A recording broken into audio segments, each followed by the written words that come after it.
It's Terry Henne and his Farm Show on 100.5 and 790 News Radio WSGW and online WSGW.com. A mostly sunny good morning to you. I hope your day is going well for you, wherever you might be. Terry Henne here at Radio Center, along with Matthew Lester, looking at the sun after a rather soggy weekend, although we did have some work that we were able to get in early in the day. But as we worked our way through the day on Saturday, things began to not only cloud up, but get a little wet. And then overnight Saturday night, into the morning hours on Sunday, many locations picking up a little bit better than an inch of rain. And then on top of all that, probably about 3, 4, maybe 5/10 of an inch over the day on Sunday and early Sunday evening before things finally started to break down. And clear skies overnight, plenty of stars out there. And this morning, a beautiful sunrise, and we're looking at a mostly sunny day. Probably one of the few sunny days that we are going to see this work week, but we'll get into that weather forecast in just a moment. Currently, we are trying to work our way up into the upper 50s, if not right around 60 degrees. Matthew, what do you have on the thermometer right now? Currently, over at the airport, it's sunny at 50. Over at Midland, it's sunny at 52. Here, Radio Center, it's also sunny at 52. We have west winds at 7 miles per hour, and our pressure is at 29.99, and it's rising. We had some cool temperatures overnight, but as Matthew indicated, things are beginning to warm up rather nicely. We did have a few mid and upper 30s, especially in northern Michigan. It does look like, though, as we work our way through the work week, we're going to be looking at mid 30s and very possibly low 30s. I think toward the end of the work week, we will drop right down pretty much overall in the Great Lakes Bay area to right around 32, 31 degrees. So this just might be the first harder frost that we will see here for the season. But before we get to that, let's talk a little bit about some of the liquid precipitation we picked up. Saturday and Sunday, for the most part, you could say an inch, and in most cases, an inch and 4, inch and 6. We did see a few locations that were over the 2-inch category, but we'll talk about them in just a second as we go through the roster. Bad Axe had a little bit better than an inch of rain. Pigeon looking at about an inch and a tenth, and we did have some unofficial readings of an inch and a half in the Pigeon area. Seaboing, Cass City, Midland, Auburn, all looking at right around 1.4 inches. Carroll looking at about 1 2/3 inch of rain. The Fairgrove area picking up about the same. Richville at the reporting station, the ag reporting station, 1.66 inches of rain. But the back 40 in Richville, I'm going to have to check the rain gauge to see if there's a hole in the bottom or not. I had 9/10 of an inch Saturday and Sunday. That was it. So I think it's kind of indicative, again, of these rain patterns that we're seeing. You can't really say just an overall inch, inch and a half, because there were some areas that did pick up more and others that picked up less.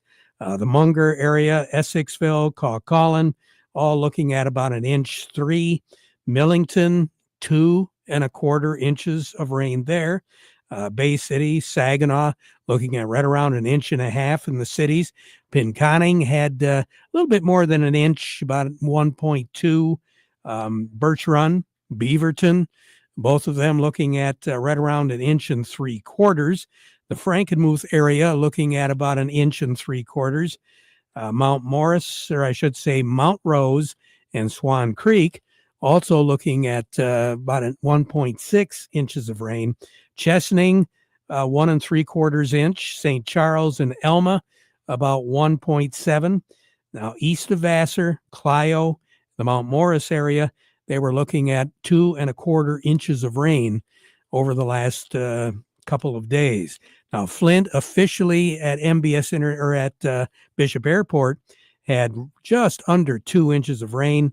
MBS Airport here, Saginaw, Freeland, looking at just under an inch and a half. And Houghton Lake looking at about an inch and a quarter. The further north you got, the lower the precipitation rates went, and also the further south you got. Not necessarily Jackson and Ann Arbor and some of those, but once you get a little bit closer to Detroit, that area picking up anywhere from 3/4 of an inch to a little bit better than an inch. Very unusual? No. Usually October, you're going to have a few days here and there where we're going to get quite a bit of precipitation in a short period of time. We have just been exceptionally dry, so a lot of this water has gone right down. You're not seeing a lot of ponding out there. Now, where you are seeing ponding, it's probably in fields or heavy trafficked areas where the soil is packed down, or the other thing would be just a heavy downpour. And in that particular location, they picked up more than 2 inches of rain. The low pressure system right now that affected our weather is over Lake Ontario. There's another low pressure system over North Dakota. That one is going to bring us another chance of seeing some precipitation. So what are we looking at? Well, sunshine.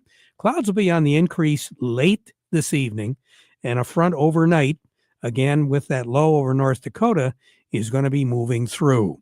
We'll be on the warmer side of that system. A warm front will be moving up through first. So we'll be looking at 60 degrees for a high a little bit later on this afternoon. Dropping down to about 47 for a low tonight with mostly cloudy skies. Showers will be moving through the Great Lakes Bay area early tomorrow morning. So after 2, maybe 3 o'clock tomorrow morning, there is going to be the chance of seeing some rain shower activity move through. Not a lot of rain associated with it, but we could pick up about 1/4 of an inch.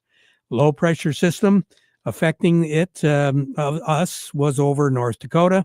It'll be over the western part of the Upper Peninsula early tomorrow morning. So tomorrow, we're going to start off with clouds, and we will be taking a look at a chance of some showers. But I think the best chance is going to be before sunrise tomorrow morning. A little bit cooler tomorrow, 57 for a high, 42 for a low, and we will be getting a west breeze. It'll be coming out of the south late tonight and early tomorrow morning, that breeze gusting up to about 25 miles per hour with the passage of that warm front. Then mostly west, gusting up to 30 miles per hour during the day tomorrow. Then becoming southwesterly, but still gusts to 25 miles per hour on Tuesday night. Tuesday night's low will be 42. Then on Wednesday, we'll have clouds. It'll be breezy once again, and we will be looking at a chance of some shower activity. A little bit cooler still, 50 for a high on Wednesday, 39 for a low on Wednesday night. The chances of precipitation will be quite good on Wednesday. We will have a breezy day once again out of the west, gusting up to about 30 miles per hour. Then Wednesday night, we'll have shower activity until after sunset, close to midnight, when the showers will be breaking up just a little bit, but still be around, but maybe a drizzle, and that's going to be it. Wednesday night's low will be in the upper 30s, as we said. Then on Thursday, it'll become partly cloudy. There still is going to be a chance of seeing a scattered shower early Thursday morning. Thursday's high will be 52. Thursday's low will be 31. And again, this is the Great Lakes Bay area. Low-lying areas, it will be colder than that on Thursday night. Friday, partly cloudy skies, mid-50s for a high, mid-30s for a low. Saturday and Sunday right now look to be partly cloudy both days, with temperatures in the upper 50s to right around 60, and nighttime lows in the upper 30s to right around 40s. Now, long range outlook, and this is to take us all the way through the 2nd of November. I don't know where October went. Above average as far as the temperatures go. Average, maybe just a tad below average on the moisture. What's average? Well, 58 in the afternoon and 40 for a temperature at night. The record high in this state is 81. It was set back in 1953. The record low is 20, and that was set back in 1952. And a year ago today, our high was 77. Our low was 46. Sun will set this evening at 6:44. Rise tomorrow morning at 7:58. Incidentally, the warmest ever, 20th of October, was set in 1920. 80 was our high, 61 was our low. The coldest ever, 1952, 42 was our high. 20 was our low. 20 degrees on the 20th of October in 1952. Incidentally, we picked up 2 inches of snow on this date, and that was back in 1992. More on the weather as we go through the broadcast. Matthew standing by. Who do we have today? Coming up next, we have Gary Kaufman from Star of the West, and we also have Doug Klein from Oppenheimer. But before we get to them, we want to remind you the weather forecast brought to you by the folks at Nutrient Ag Solutions. Nutrient Ag Solutions has the local expertise to recommend the corn, soybean, and other seed products that are the best fit for your field. Plus, unparalleled agronomic support with products and services to unlock yield potential and improve crop performance from planting to harvest. Ask about our financing options to help you get more from every acre and lead the field. Visit your local Nutrient Ag Solutions branch or go to nutrientagsolutions.com. Say, do you want to unlock the secret to higher yields? If you're applying dry fertilizer, the key to better yield potential is Titan XC. Titan XC is a fertilizer biocatalyst that unlocks and releases the bound-up nutrients in granular fertilizer, promoting better root uptake and plant growth. Drive performance this season and beyond. Release more nutrition. Expect better results with Titan XC. For more information, visit lpi.ag/unlock or contact your Nutrient Ag Solutions crop consultant today. Farm Service brought to you today by the folks at Roof Max. I was never so happy as what it was yesterday afternoon with all that rain coming down, water running right off the roof. I didn't have any leaks. I didn't have any concerns at all because Roof Max did my roof for the house as well as the barn. Aging roof, well, I didn't think it was that old. Ben walked up there and said, no, it looks pretty good. There's a few things you need to do. He says, but you know, I can easily add a few years to that roof with a product called Roof Max. It restores the flexibility, it extends the life of the roof, and it did save me thousands of dollars and one big headache. Safe, quick, transferable warranty available. I've seen it. I trust it. Just like you maintain your equipment, your roof needs care too. And that's where Roof Max delivers. And that's where Ben delivers at Roof Max. 989-859-6751 or askbenhow.com and schedule a free roof assessment today. Because a little care today is going to save you a whole lot more tomorrow. 989-859-6751. askbenhow.com. Roof Max. Along with us this morning, Gary Kaufman over at Star of the West. Gary, I think the wheat fields are really going to take off now. Oh, yeah, for sure, Terry. Yeah, that was a much-needed rain for the wheat that was planted in pretty dry conditions, for sure. So yeah, very dry conditions. And, there was a lot of stuff that was put in just within the last week because I think producers figured it's just going to be a matter of time and Mother Nature is going to deliver. Hopefully it doesn't all come within 3 hours. And it didn't. I mean, it was a little bit of rain and it was over an entire weekend. Yeah, we couldn't ask for a better rain than what we received there, Terry. I'm kind of curious. Have you got a rain gauge out there? You know what? I took mine out last week, but I have no, I wish I would have left it on the mailbox now. So I am really curious because during the weather forecast, I said, my rain gauge, I had maybe 9/10. That was it for the whole weekend.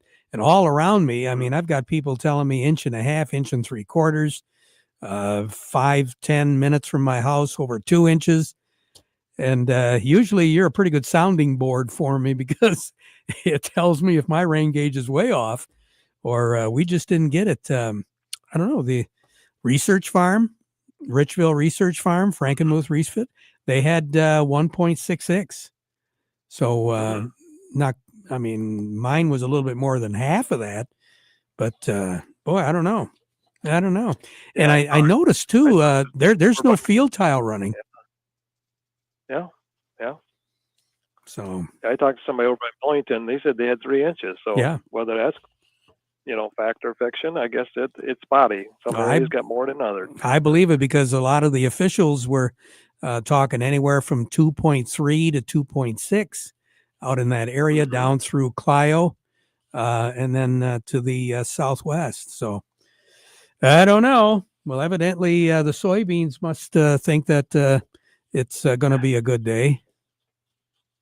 Yeah, comments made over the weekend by President Trump is supporting the soybean market this morning, as they believe a deal with China will be had, but it's going to be 11 days, I think, before they even meet. So, but the market's taken it as at least they're going to be talking, so as a positive. So, but and corn futures been up 4 days in a row. We're taking a little bit of retreat here today, a couple cents, but.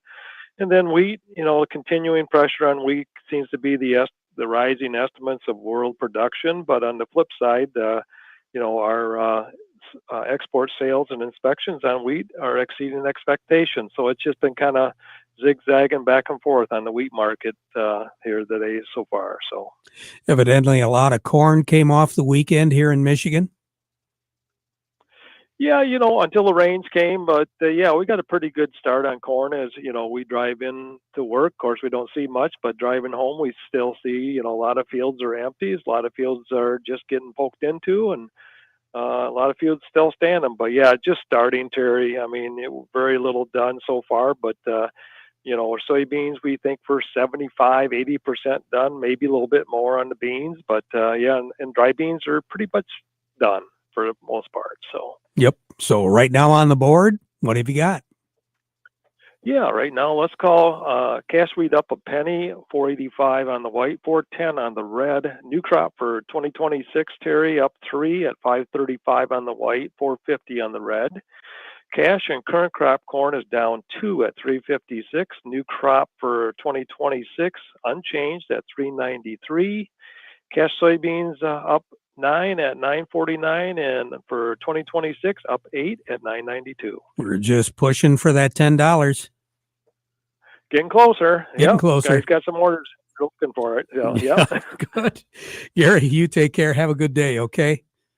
Yeah. You too, Terry. Thank you. Will do. Gary Kaufman over at Star of the West. A little bit more in depth as far as the markets go. Doug Klein from Oppenheimer joining us. The Market Report brought to you by Thumb Bank, working with agriculture since 1895. And they've got 13 locations throughout the Thumb and the Great Lakes Bay. Thumb Bank, where relationships are built on trust, and they work with farmers every day. Market Report also brought to you by Don Morris and Allie Teal. You put more into every acre. You put more time, more care, more grit. Now, Pivot Bio Proven G3 is helping you get more back with 3 game-changing modes of action that feed more nitrogen, boost nutrient uptake, and amplify yield potential. Proven G3 locks in at the roots to deliver steady nutrition and when and where your corn needs it most. Lock in and see for yourself at pivotbio.com. And if that isn't enough, check their prices against synthetic nitrogen. Call Don Morris at 989-239-2791 or Allie Teal at 989-780-3770. Again, that's 989-780-3770. Doug Klein, good morning. Well, good morning. Now, the price of gas in Caro has dropped. Yeah. Is it about $2.75 or so? I think it's lower than that. Actually. Really? Wow. It almost seems to me we were sitting at $2.55 or something like that. No, the secret's out. Something. Yeah, secret's out. But, Carol, Clio, those are your two boys where you want to get gas at, I guess. I guess. So what's going on in Chicago? Well, stock market's okay today. All excited about ending the government shutdown. So up about 1% across the board on stocks. Precious metals super wild today. Gold's up 3.5%, $147 an ounce, just like that. Silver the same, and platinum not quite as wild, but all up. So there's the action there. That's about all. Just kind of waiting for the big announcement that the trade war is over. So we'll see what happens this week. Here's your numbers. December corn is 420 1/4, down 2 1/4. The March corn is 434 3/4, down 1 3/4. November soybeans 1028 1/4, up 8 3/4. The January soybeans 10.46 3/4, up 10. December wheat 5.04, up 1/4 of a penny, and March wheat 5.20 up also 1/4 of a penny. Crude oil is 56.66, down 49 cents. Heating oil is 2.19, that's up a penny.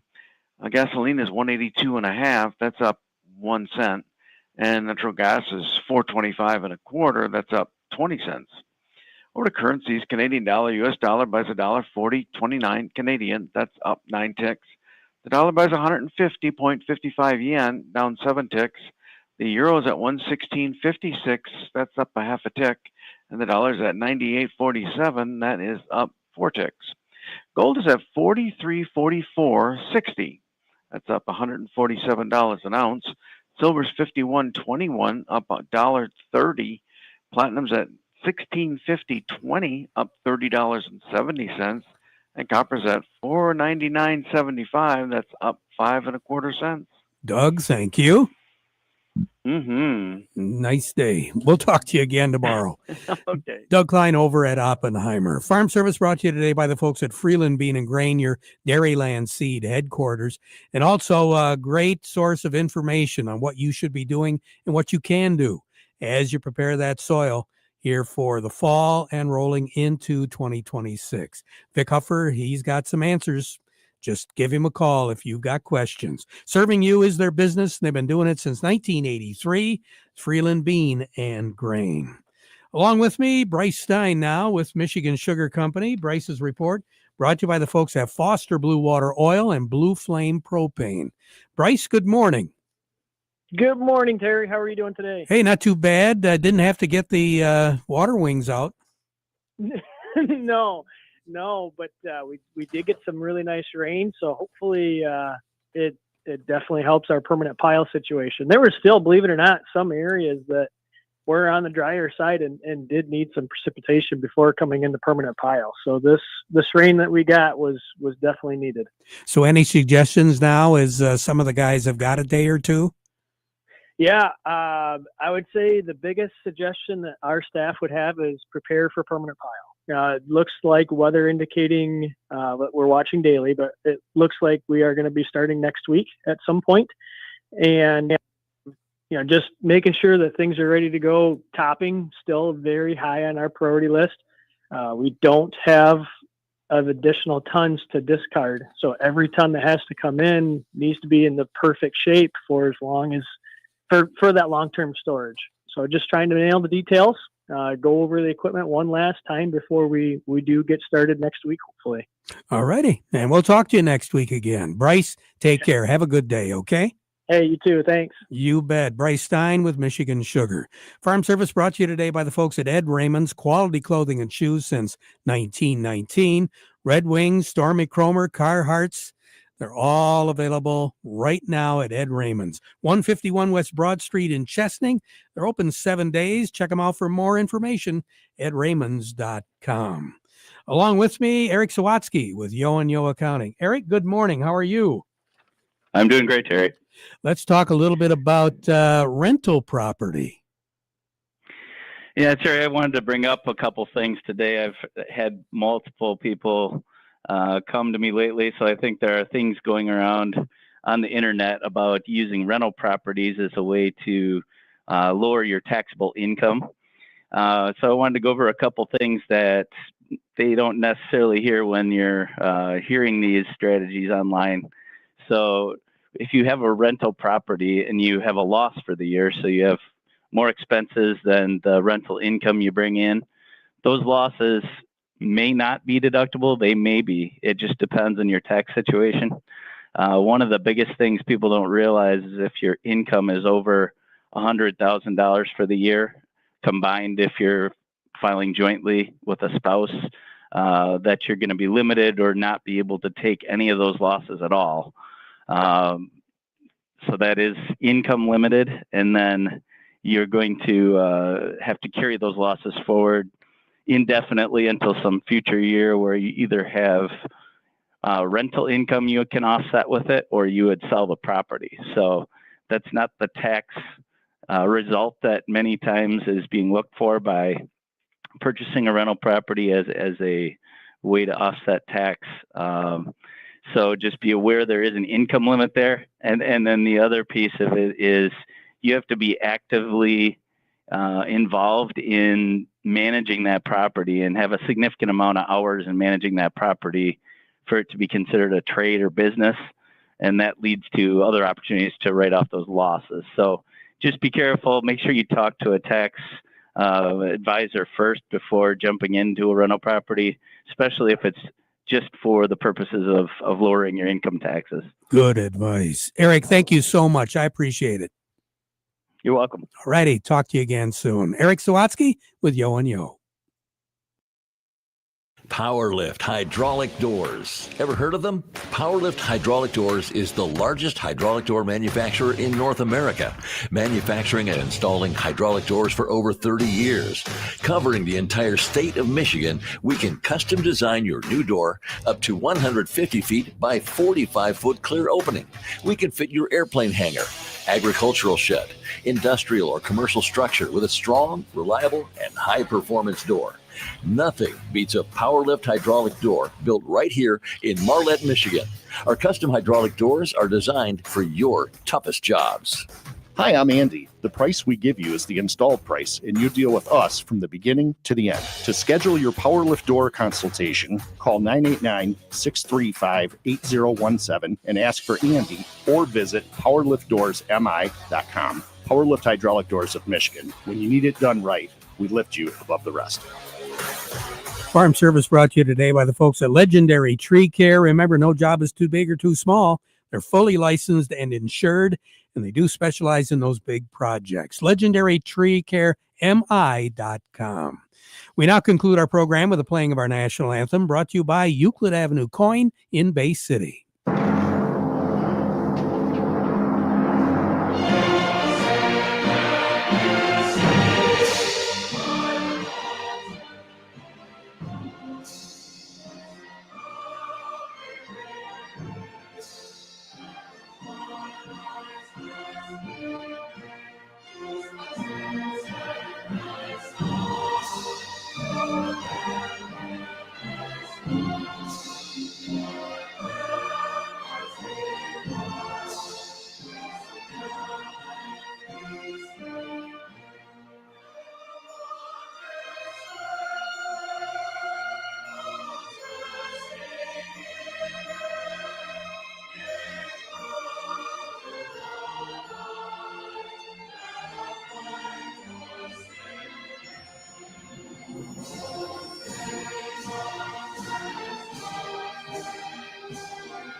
Broadcasting from the Stormmaster Exterior Studios, WSGW, Saginaw, Bay City, Midland, WSGW-FM, Carlton.